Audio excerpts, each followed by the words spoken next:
Hello മാന്യരെ, വ്യാപാരികളും നിക്ഷേപകരും.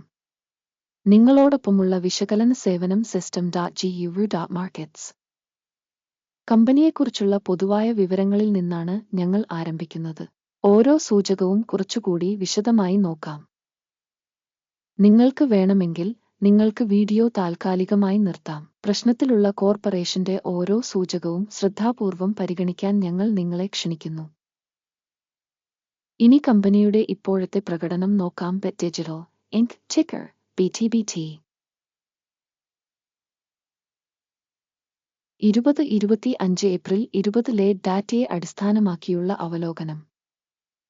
വർഗീകരണം വഴി Guru markets company Bit digital Inc ഉപവിഭാഗത്തിൽ പെടുന്നു. ക്രിപ്റ്റോ 36 ഓർഗനൈസേഷനുകൾ താരതമ്യത്തിൽ പങ്കെടുക്കുന്നു.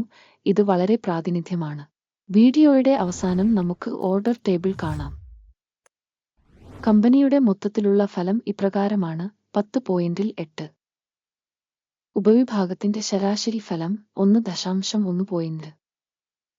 നിങ്ങൾ വളരെ വിശാലമായി നോക്കുകയാണെങ്കിൽ മൊത്തത്തിലുള്ള മാർക്കറ്റിനുള്ളിൽ നമുക്ക് കാണാം സ്റ്റോക്ക് മാർക്കറ്റിന്റെ മൊത്തത്തിലുള്ള ശരാശരി ഫലം 1.8 പോയിന്റാണ്. 8 പോയിന്റ് സ്കോറിനെതിരെ ബെറ്റ് ഡിജിറ്റൽ ഇങ്ക് കമ്പനിയുടെ ഓഹരി വിലയുടെ ചലനാത്മകത താരതമ്യം ചെയ്യുന്നു. ബെറ്റ് ഡിജിറ്റൽ ഇങ്ക് ഉപവിഭാഗം ഓഹരികളും 12 മാസത്തിനുള്ളിൽ ഓഹരികൾ നമുക്ക് കാണാം. ബെറ്റ് ഡിജിറ്റൽ ഇങ്ക് -2.5% ചലനാത്മക കാണിച്ചു. 9.6% എന്ന ഉപവിഭാഗത്തിൽ വില ചലനാത്മകക്കെതിരെ. ഇത് തീർച്ചയായും ഒന്നും അർത്ഥമാക്കുന്നില്ല, എന്നാൽ നിങ്ങൾ ഈ വസ്തുത മനസ്സിൽ സൂക്ഷിക്കേണ്ടതുണ്ട്. കമ്പനിയുടെ വിപണി മൂലധനം ബെറ്റ് ഡിജിറ്റൽ ഇങ്ക് മൂല്യം $0.32 ബില്യൺ. $66 ബില്യൺ ഉപവിഭാഗ വിപണി മൂലധനം. ബെറ്റ് ഡിജിറ്റൽ ഇങ്ക് 0.488% ഓഹരിയുണ്ട്. ഉപവിഭാഗത്തിലെ വളരെ ചെറിയ കമ്പനികളിൽ ഒന്നാണ്. കമ്പനിയുടെ ബാലൻസ് ഷീറ്റ് മൂലധനം $0.45 ബില്യൺ ആണ്. ഉപവിഭാഗത്തിന്റെ ബാലൻസ് ഷീറ്റ് മൂലധനം $26 ബില്യൺ ആണ്.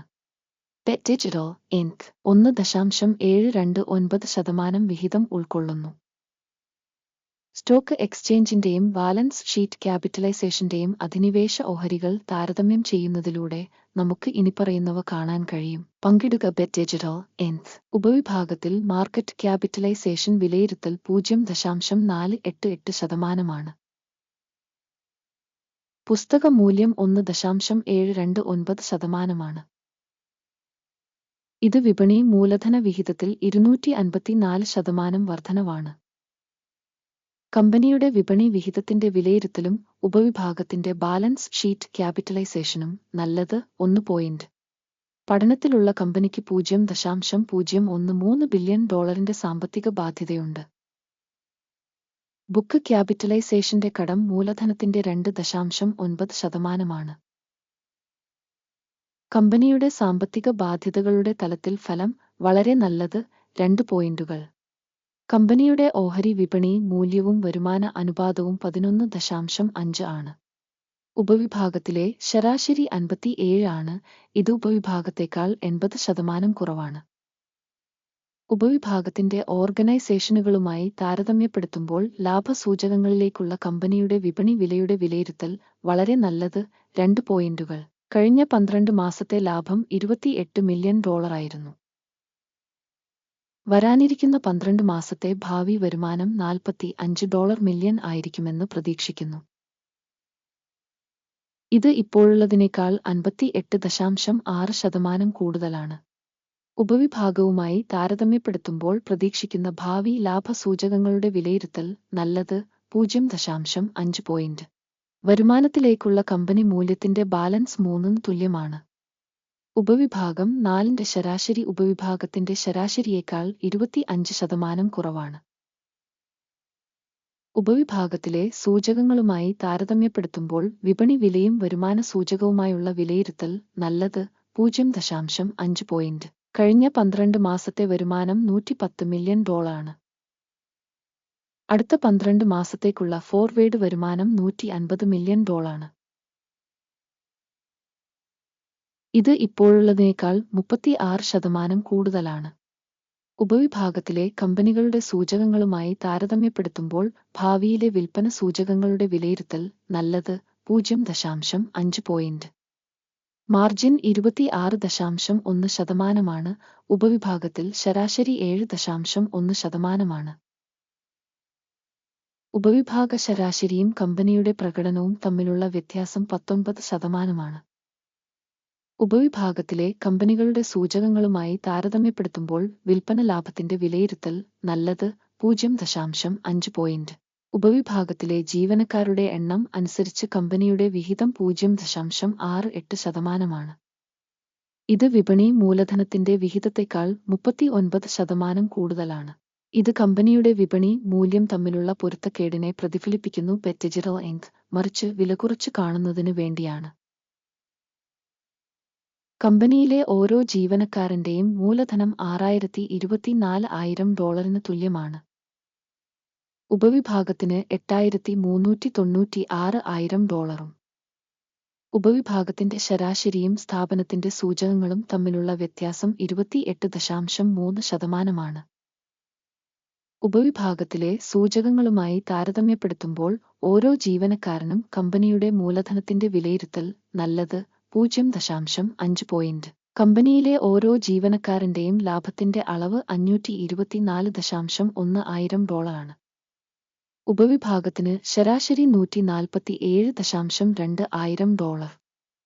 ഉപവിഭാഗ ശരാശരിയും കമ്പനിയുടെ പ്രകടനവും തമ്മിലുള്ള വ്യത്യാസം 256%.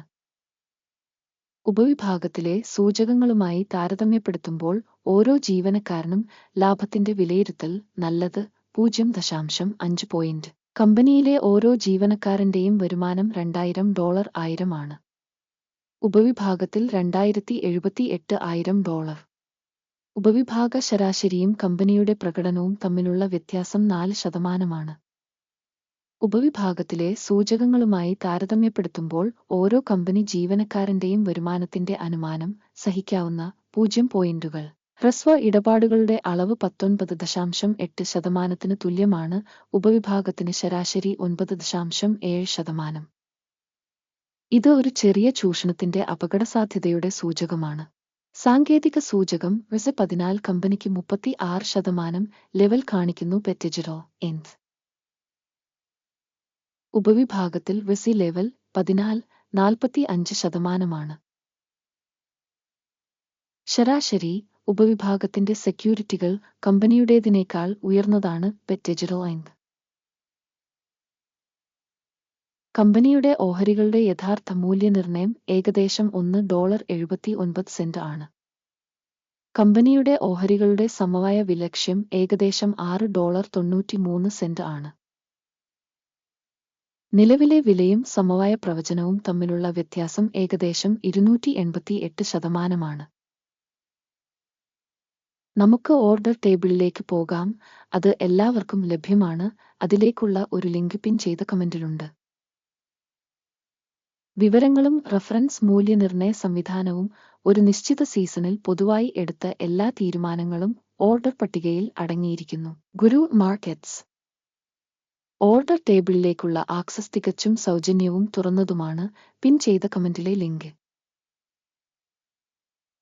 കമ്പനിയുടെ വിശകലനത്തെ അടിസ്ഥാനമാക്കി പെറ്റജിറൽ ഇൻക് റഫറൻസ് റേറ്റിംഗ് സിസ്റ്റം ഗുരു മാർക്കറ്റ്സ് ഒരു തീരുമാനം എടുത്തിട്ടുണ്ട്. ഒരു ഓഹരിക്ക് $1.78 എന്ന നിരക്കിൽ വർധനവിന് ഒരു വ്യാപാരം തുറക്കുക. കമ്പനിക്ക് ഉയർന്ന റേറ്റിംഗ് ഉള്ളതിനാലാണ് കരാർ തുറന്നത്. ഓർഗനൈസേഷനെ വിലയിരുത്തൽ രീതിശാസ്ത്രം ഉപയോഗിച്ചാണ് വിലയിരുത്തിയത്. അക്കിമിന്റെ സൂചിക എടുക്കുക ലാഭം 2.33 ആയി സജ്ജീകരിച്ചിരിക്കുന്നു. സ്റ്റോപ്പ് ലോസ് 1.23 ആയി സജ്ജീകരിച്ചിരിക്കുന്നു. ലാഭം അല്ലെങ്കിൽ സ്റ്റോപ്പ് നഷ്ടം വഴി ഓർഡർ അടച്ചിട്ടില്ലെങ്കിൽ. ഈ സാഹചര്യത്തിൽ 2025 മെയ് 20 എക്സ്ചേഞ്ച് സെഷന്റെ ഫലങ്ങളെ അടിസ്ഥാനമാക്കി ഓർഡർ സ്വയമേവ അടയ്ക്കുന്നു.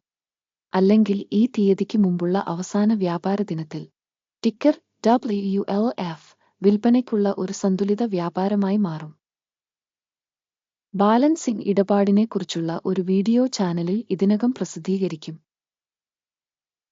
ഓർഡറുകളിലൊന്ന് അടയ്ക്കുമ്പോൾ അടിസ്ഥാന അല്ലെങ്കിൽ ബാലൻസിംഗ് വിപരീത ക്രമം യഥാർത്ഥ വിലയിൽ നിശ്ചയിച്ചിരിക്കുന്നു.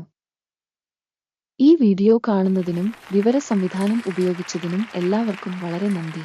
ഗുരു മാർക്കറ്റ്സ്. നിങ്ങളെല്ലാവരും ഈ ഗ്രഹത്തിലെ ഏറ്റവും മികച്ച പ്രേക്ഷകരാണ്.